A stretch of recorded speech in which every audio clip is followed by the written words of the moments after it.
Expresidente Eduardo Rodríguez Belcé, gracias por asistir nuevamente a este diálogo con La Razón y con el Piedra, Papel y Tinta. Quiero comenzar primero dándole las gracias por estar acá presencial, vale doble.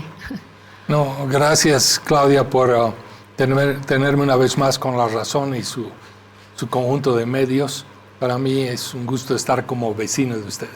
Sí, es verdad. Además vive cerca, así que tenemos que aprovechar y dialogar más a menudo. El expresidente ha lanzado un tuit que en verdad nos ha inspirado a hacer este programa, además de toda la crisis que vivimos todos los días. ¿Podemos ver este tuit? ¿Lo tenemos a mano? Ahí está. San Pedro, parche a ruina de más de 150 años, con 1.125% de hacinamiento y 70% detenidos preventivos. En 2005, por Decreto Supremo 28491, mi gobierno dispuso su traslado aún pendiente, sin política criminal ni voluntad política para reforma judicial. Seguirá siendo un monumento a la vergüenza. Y a esto se ha sumado este edificio, vamos a mostrar la foto, un edificio que ha crecido como un champiñón en San Pedro, ¿verdad? Vamos a mostrarles las fotos en una cárcel tan hacinada, donde uno llega y yo calculo que es la selva misma. Eduardo, me gustaría que a partir de acá podamos hacer una reflexión, ahí está el edificio, una reflexión sobre el sistema carcelario, que no solamente es el sistema carcelario, hay un sistema judicial que presenta corrupción, presenta tardanza, retardación. Lo habíamos hablado varias veces, pero con este nuevo edificio creo que vale la pena repasar esto y terminar esta vueltita por las elecciones judiciales, Eduardo. Sí, gracias Claudia. Es una oportunidad más para destacar que si hay un ámbito de vulneración a la dignidad humana, a los derechos fundamentales y al debido proceso, son las cárceles en Bolivia. La de San Pedro es de especial atención. Yo hice una referencia a que se trataba de un parche a una ruina. Efectivamente, esta cárcel denominada San Pedro antes se la conocía como el Panóptico, porque tenía un diseño arquitectónico ideado por Jeremías Bentham hace 2 siglos, que permitía que los guardianes podían vigilar la cárcel desde un solo punto. Y así la diseñaron allá por mediados del siglo XIX. Vigilar y castigar, realmente. Vigilar y castigar, exactamente. Y se convirtió en un centro de detenciones políticas también durante mucho tiempo. Y luego el Estado desatendió su mantenimiento y se convirtió en lo que es hoy día un centro que fue diseñado para 350 personas, pero alberga alrededor de 4.000, sin contar policías, familiares, cocineros y todo lo que acompaña. Es un centro de verdadera vergüenza a la dignidad humana. Y en ruinas, ¿no? Y en realmente. ruinas. Además está situado en un sitio privilegiado de La Paz, a 1,5 cuadras del Prado, y cuyo pleno valor, centro. Pleno centro. Es por eso que yo destaco que no solamente es una ruina, si se ha visitado, yo creo que ustedes han graficado eso muchas veces, está en un estado calamitoso. El porcentaje de 1.125 nace de la propia cifra de la Dirección de Régimen Penitenciario, siendo regla de 3 simple. El promedio en Bolivia de hacinamiento es 450%. Esta cárcel duplica aquello. Así es. Ahora estamos viendo el interior de la cárcel y el ingreso también. En La Razón Radio, mis colegas Toño Dalense y Rubén Atahuichi daban algunas cifras en una entrevista con Juan Carlos Limpias, que hablaba de un ingreso diario de 30 personas en el sistema nacional, pero 30 presos adicionales por día. Hay una tasa, ¿verdad?, enorme, ¿no? Y no solamente San Pedro. Hace 2 días, no, ayer, el periódico Los Tiempos daba cuenta de una situación similar de la cárcel de San Sebastián, que es tan antigua y en condiciones tal vez peores. Hace poco a mí me tocó mirar de pura casualidad un programa en un canal español, creo que era Antena 3, algún canal más local, que mostraba las crónicas de detenidos españoles en cárceles bolivianas.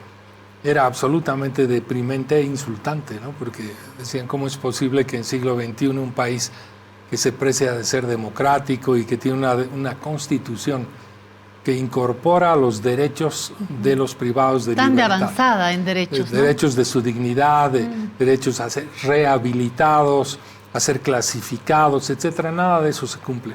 Por eso yo hice un recuento de esta construcción, que no es otra cosa que es un parche, y recordar que el año 2005, cuando me tocó conducir la presidencia en circunstancias muy transitorias, yo recuerdo que una de las preocupaciones que tenía el órgano judicial entonces era ese estado de las cárceles, el hacinamiento, la ausencia de política criminal, etcétera. Y cuando yo llegué a La Paz, una de las primeras actuaciones que tuve fue convocar al alcalde, entonces Juan del Granado, para proponerle... ¿En qué año estamos, Eduardo? El año 2005. Entonces tuvimos innumerables reuniones, se logró sanear la titulación del derecho propietario de esa cárcel en favor del gobierno, el Ministerio de Gobierno, y forjar un acuerdo con el municipio de La Paz para que ese predio pueda duplicar el Parque de San Pedro, iba a convertirse en un área verde, y se lograron terrenos... ¿Dónde estaban estos terrenos? Están todavía, ¿no? Deben seguir. En Sehuencoma era un área de equipamiento urbano de alrededor de 8 hectáreas que el municipio iba a comprometer para trasladar San Pedro. Entonces emití, en realidad no uno, 2 decretos facilitando esa operación de traspaso del derecho propietario en favor del municipio y el municipio comprometiéndose a dotar esta área de equipamiento para una cárcel a cuyo efecto el gobierno, el Ejecutivo, logró los financiamientos y condiciones. Esto pudo haberlo continuado Evo Morales, porque Evo estamos en Morales, el 2005, correcto. Se llama elecciones, gana Evo Morales, tocaba ese gobierno para hacer esta reforma. Y no solo Evo Morales, el propio Juan del Granado, que era aliado suyo, tenía participación en su gabinete, y además era una actuación administrativa que caía de madura y había forjado todos los pasos necesarios. Nunca se explicó por qué esto se dejó sin efecto o no se ejecuta al final, ¿no? Hay un silencio absoluto. Y bueno, estamos en condiciones a lo largo y ancho del país, las cárceles no corresponden a ese requerimiento constitucional. Yo quisiera destacar que esto obedece a una ausencia que le hemos comentado también, que es la falta de política criminal. Ningún Estado democrático puede llamarse tal si no tiene un conjunto de políticas, gestiones o cursos de acción que regulen u orienten aquello que es el poder coercitivo del Estado a través de la Judicatura y el Ministerio Público. El Estado tiene la capacidad de sancionar, castigar, pero también de prevenir y rehabilitar. Es una potestad del Estado. Ese es el concepto de partida, ¿no? Rehabilitar. Exactamente. Pero en democracia se torna especialmente útil porque, siendo esa limitación de los derechos ciudadanos algo tan importante, poner a la gente en cárceles, tiene que estar actualizada, informada, pero además tiene que mostrar una posibilidad de rehabilitación y reparación. Rehabilitación a quienes cometen delitos o reparación a las víctimas. Todo ese conjunto de complejos fenómenos que concurren alrededor del delito, llámese narcotráfico, violencia doméstica, violaciones a menores, etcétera, debe estar bien informado y traducido en legislación ajustada. Y el Estado tiene que poner los recursos para que todo el área judicial de persecución, de interdicción, de reparación funcione. Eso no está ocurriendo. Política criminal y cómo hacer para encauzar nuestras sociedades que se pueden tornar cada vez más violentas. Escuchaba, Eduardo, el diálogo con Emilia Trabuco, lo que sucede en Argentina, pero sobre todo el modelo Bukele. Ya se quedó con el nombre, este modelo Bukele, que está sirviendo de inspiración, porque de pronto esto de invertir, pero millones y millones de dólares en grandes cárceles, en las condiciones con las que tienen a sus privados de libertad, son espeluznantes. Creo que no es la solución, pero al mismo tiempo, cada vez que uno plantea esto, nos dicen, bueno, ¿y qué hay que hacer con los asesinos, con las bandas criminales? ¿Los felicitamos? ¿Les decimos que escriban, no lo volveré a hacer en un cuaderno de 50 hojas? ¿O qué? ¿Cuál es la posición de Eduardo? Ni una ni otra. Los extremos son contraproducentes. Bolivia tiene una deuda pendiente en materia de justicia con su población hace décadas, pero sobre todo en materia criminal, penal. La ausencia de esta política, por ejemplo, nos muestra que la política antidrogas, antinarcotráfico, todo este fenómeno que nos acompaña hace tanto tiempo, se ocupa de preservar la famosa 1008, que llegó en una noche del norte y no se debatió, creo que incluso se impuso por las condiciones que imponía Estados Unidos a la aprobación de esa norma. Sin embargo, está prácticamente vigente. Y mientras que la comunidad internacional, países vecinos, en el propio Estados Unidos, Europa y el resto del mundo, se ajusta la legislación en materia de narcotráfico, la tolerancia a ciertas drogas o el cambio de esa fracasada guerra de las drogas, en Bolivia no se atiende esa situación y las cárceles se llenan de gente que tiene unas penas draconianas. En lo personal, a mí me costaba mucho participar cuando estuve en la Corte Suprema en la sala penal por diferentes circunstancias, y era sobrecogedor cómo la ley podía ser tan dura sobre jóvenes, sobre todo empobrecidos de zonas marginales que tenían que verse involucrados en un tráfico de sustancias controladas cuando los grandes peces gordos no estaban en las cárceles. No hay política criminal para ver cómo ha cambiado el tema del narcotráfico, no hay política criminal para saber por qué uno de los delitos que ha crecido es la violencia contra las mujeres y los niños, los delitos de orden sexual, etc. Entonces, si eso no es de atención del Estado, que debe reunir diagnósticos, informes, tiene que saber cómo actúa ese sistema para ver si el detenido preventivo o condenado en la cárcel se rehabilita o va a empeorar su condición. No va a salir un ciudadano rehabilitado, posiblemente va a salir en peores condiciones. Además, perdón Eduardo, las cárceles son una pecera donde uno mira también las desigualdades sociales. No entra a la cárcel únicamente quien comete un delito, vamos a hablar de ese porcentaje enorme de detención preventiva, pero también de quienes sí terminan en las cárceles porque no tienen dinero para coimear, para pagar a la justicia en Bolivia o en otro país. Por eso los presos, las presas son muchos jóvenes, mucha gente que viene de los lugares marginales de las sociedades. En Estados Unidos son conocidas las cifras de los afroamericanos que terminan incluso asumiendo una pena de muerte. Los que mueren son más los negros, para decirlo corto, Eduardo, que los blancos en Estados Unidos. Entonces, las cárceles en nuestros países son también una manera de registrar las desigualdades y los que terminan pagando, no necesariamente porque sean más delincuentes, sino porque son pobres o porque están en los márgenes de la sociedad. Absolutamente de acuerdo, no solamente hace a la capacidad económica de tener una defensa razonable y no incurrir en la coima para salir, sino también el despropósito político, y político en términos partidarios, a lo largo de nuestra historia, de usar la justicia para ocuparse de controlar al enemigo político. Es lo que se ha venido a llamar lawfare, ¿no? De pronto las cárceles son un sustituto muy conveniente a otros métodos de contención política.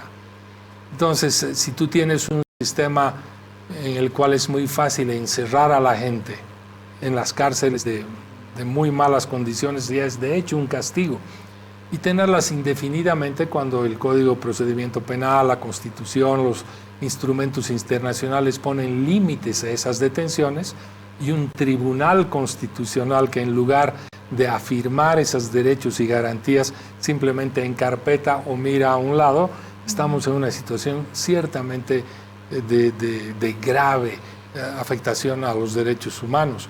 Los informes recientes de GIEI, el relator especial de Naciones Unidas, Human Rights Watch, etcétera, y organizaciones locales muestran una severa crisis de derechos humanos en Bolivia, que se refleja en estos recintos tan vergonzosos. Es un monumento a la vergüenza junto a muchos más. Es francamente preocupante y mi apelación es a que el Estado, estoy hablando de la Asamblea Legislativa, que actualice ciertos proyectos, pero sobre todo de la Fiscalía General del Estado y del Ministerio de Justicia, ambos con atribuciones específicas para ocuparse de la prevención del delito, de la rehabilitación, de las condiciones que están a cargo del órgano ejecutivo, tenga un mínimo de decoro y afecto a la dignidad humana. En toda esta triste historia hay que hablar de la crisis de la justicia, que no es novedad, es uno de los principales problemas que tenemos como país. Hace poco salió el informe que publica la Fundación Friedrich Ebert, Delphi.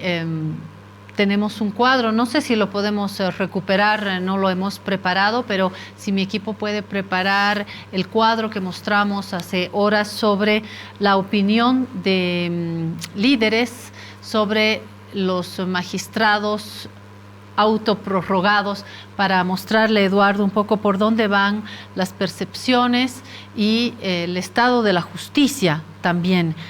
Hoy tenemos el gran problema de los magistrados que están prorrogados, porque como lo hemos hablado acá, Eduardo, en otro momento, podemos tener problemas con lo que se determine a partir del lapso, digamos, en el que ya no están habilitados o inicialmente habilitados. Yo no sé cómo se va a leer esta prórroga en el futuro y cómo se van a tratar las definiciones. Ahí está el cese de magistrados. Esto nos dice el informe Delphi de la Fundación Friedrich Ebert.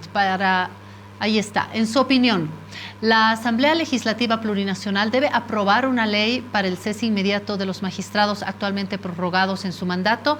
Sí. Es imprescindible, estamos hablando del 57.5%.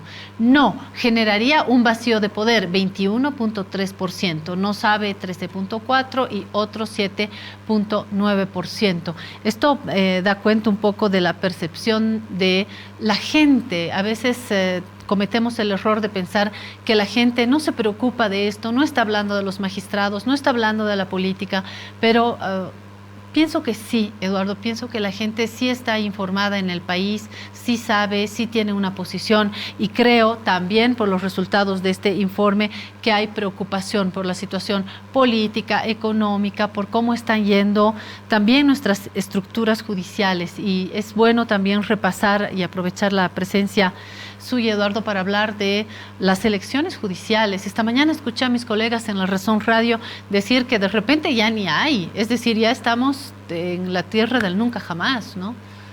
Sí, no, primero coincidir con que cuando se ausculta a la población, como lo ha hecho el programa Delphi, es muy reveladora la respuesta ciudadana. Yo coincido plenamente, Claudia, el ciudadano percibe, toma opinión y debería ser tomado más en cuenta.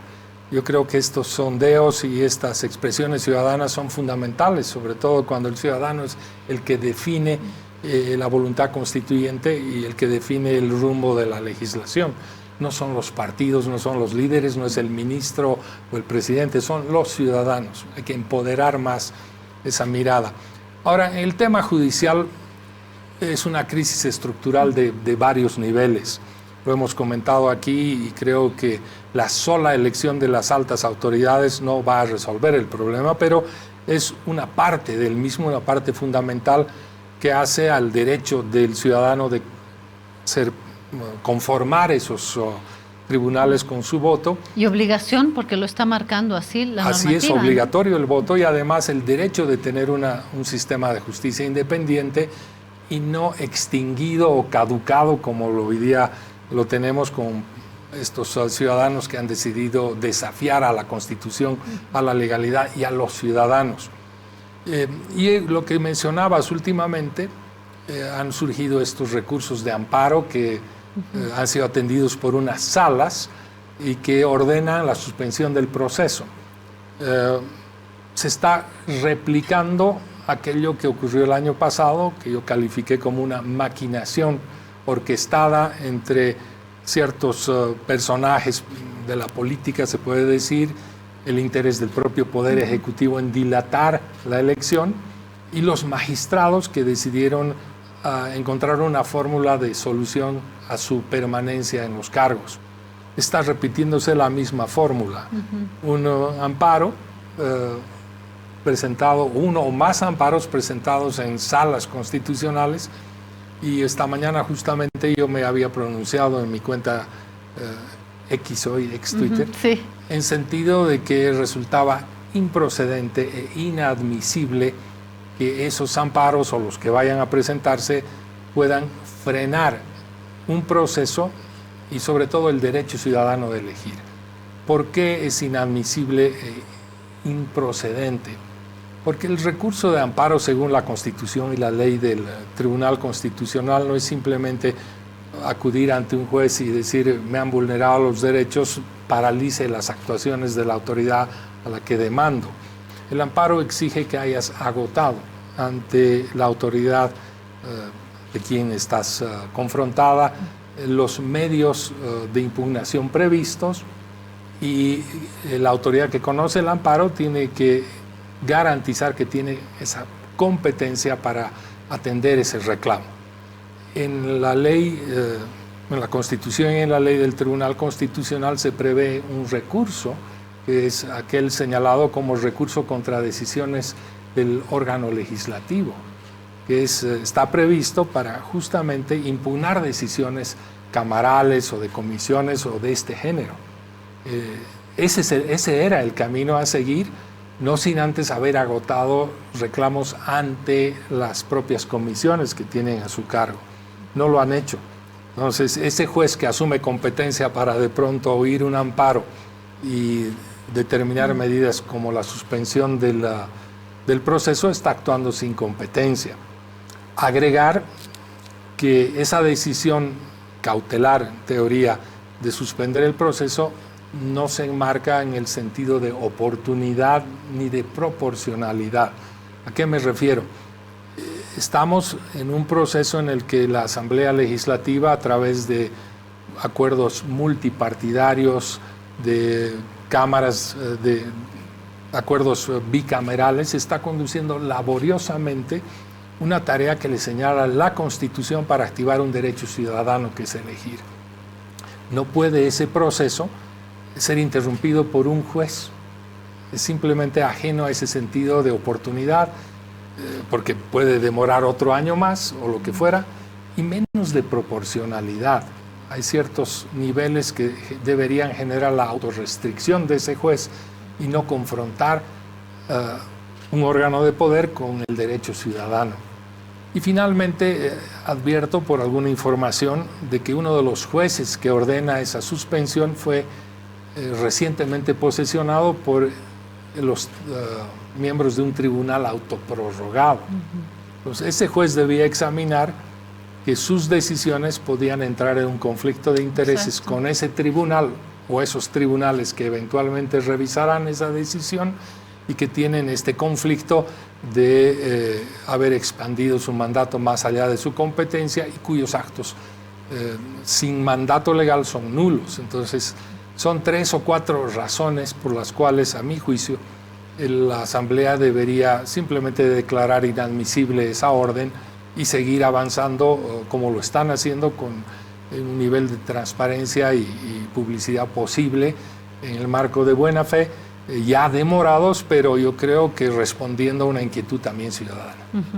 Eduardo Rodríguez, que viene del mundo imperfecto de las leyes al mundo todavía más imperfecto de la política, cuando le tocó asumir la presidencia, creo que también ha sido jalado a estas otras lógicas políticas, hoy las comprenderá mejor. ¿Qué escenarios políticos imagina Eduardo en estos contextos, sobre todo pensando en estos magistrados prorrogados, en las elecciones judiciales? ¿Cómo se combina todo esto con un mapa político polarizado, con un MAS dividido, pero también con fuerzas como Comunidad Ciudadana divididas y un Creemos en plena crisis, ¿no? Es una pregunta fundamental, Claudia, que yo la voy a procurar explicar con algunas ideas que las estoy compartiendo hace un tiempo. Yo creo que desde que tuvimos la crisis de 2019, tal vez un poco antes, el país inició momentos constituyentes. Son aquellos espacios de tiempo en los que se pone a prueba ese pacto social de convivencia que es la Constitución y las normas que señala la Constitución que de pronto no parecen funcionar. No parecen funcionar, por ejemplo, en el esquema de elección de magistrados, la reelección, los balances y contrapesos, la interpelación, honrar las competencias por militares o policías que de pronto empiezan a deliberar. Entonces son crisis constituyentes, o por lo menos yo los equiparo a esos momentos constitutivos, como señalaba Zabaleta, que son aquellos encuentros en los que la sociedad y el Estado tienen que acordar algo para que funcione, para tener una visión más grande. Con crisis institucional de por medio. Institucionales, políticas entremezcladas. Por ejemplo, la judicial es un reflejo de decisiones judiciales que no acaban de comprenderse y que afectan derechos fundamentales. El tema de la reelección presidencial y vicepresidencial es casi similar, o que un juez o una sala haya impedido el derecho de interpelación, o que muchos nombramientos, por ejemplo, sigan siendo de interinazos porque corresponden a la Asamblea y el presidente, y no sucede.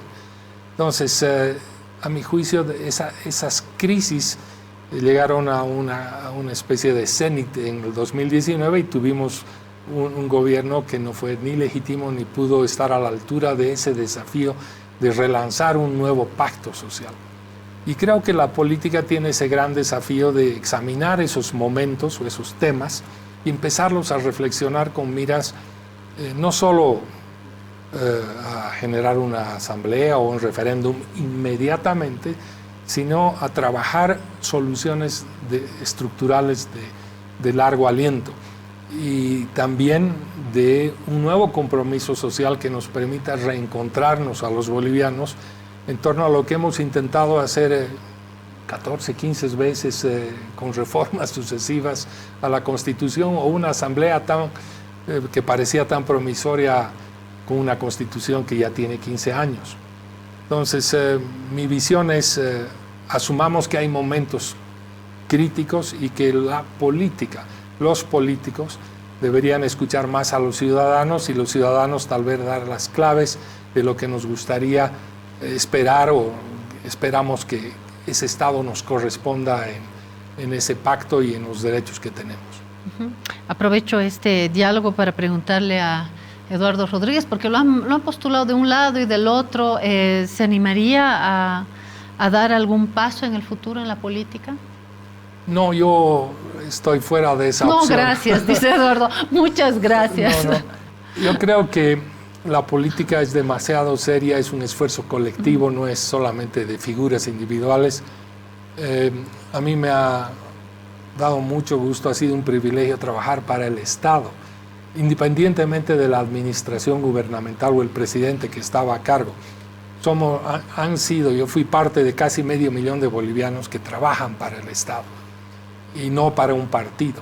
Entonces, hay que reconducir la política. Yo creo que los partidos tienen un gran desafío para mostrar a sus líderes, competir en elecciones libres, ganar en cancha con el voto, no en mesa, menos con judicatura alineada a propósitos políticos. Y yo miraré de cerca y dando ideas en lo posible. Eduardo, hay una crisis en estos momentos, lo muestran estudios como el de la FES y otras encuestas.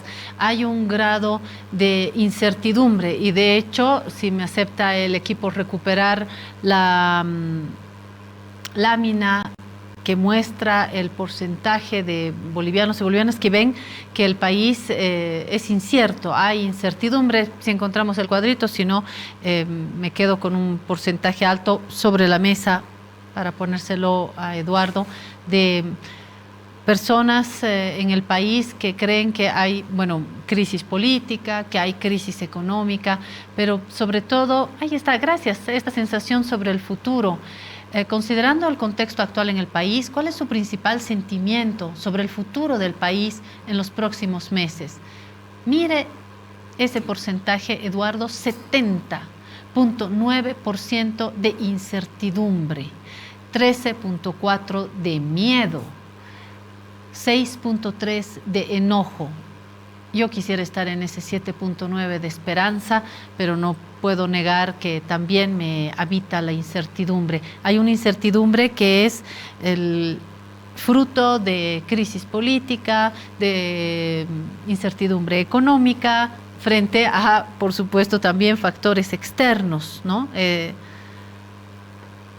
El sentimiento también está abonado por estas crisis políticas, al margen de que nos guste o no una fuerza política, el ver que hay crisis en cada una de ellas, el verlos peleando sin acuerdos mínimos en la Asamblea, con magistrados prorrogados, con créditos estancados, queriendo anular candidatos, dividiéndose, es decir, creo que hay un sentimiento que encima está empaquetado por el sentimiento de incertidumbre en el mundo, porque lo que hay afuera es conflicto en Gaza, Ucrania y Rusia, Sudán, crisis económica, es decir, creo que estamos en la tormenta perfecta, ¿no?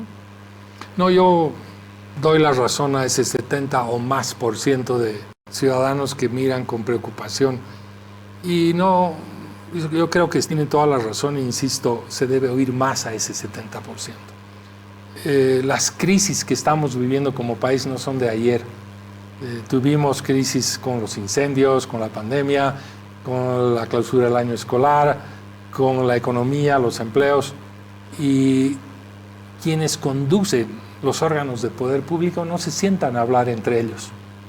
Yo le decía a un colega de periodismo hace poco, una entrevista, yo no he escuchado que haya habido una cumbre de políticos para resolver nada o para dialogar.